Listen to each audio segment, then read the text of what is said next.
দেবী চৌধুরানী রূপে রুখে দাঁড়ালাম গরিবের সপক্ষে, ধনীর বিরুদ্ধে।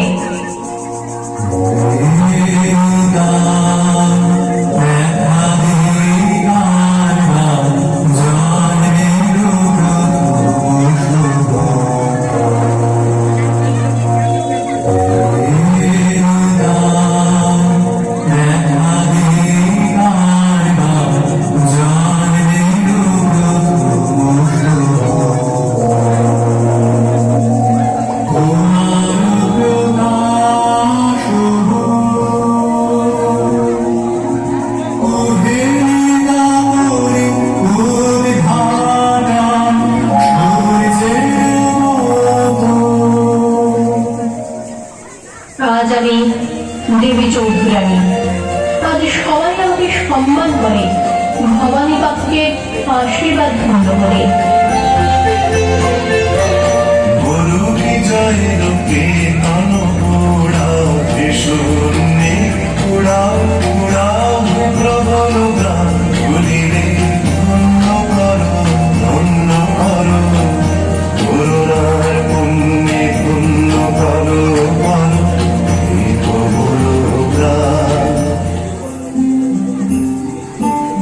কিন্তু আজও ঘরের অন্ধকার কোণে কেঁদে চলেছে আমার মতো বহু প্রফুল্ল, কারণ তাদের হাত ধরে উদ্ধার করার জন্য ভবানী পাঠকেরই প্রয়োজন নেই, তাই হারিয়ে গেছে। কালকে দেবী চৌধুরানীরাও আসুন না, সবাই মিলে খুঁজে আনি অন্তত একটি ভবানী পাঠককে। আবার সৃষ্টি করুন তিনি আমার মতো অনেক দেবী চৌধুরানী, গর্জে উঠুক তারা বঞ্চনা লাঞ্ছনার বিরুদ্ধে। তৈরি হোক লিঙ্গ, বর্ণ, জাত, ধনী গরিব নির্বিশেষে এক বৈষম্যহীন সুস্থ সমাজ।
খুব সুন্দর নৃত্যনাট্য দেবী চৌধুরানী পরিবেশিত হলো।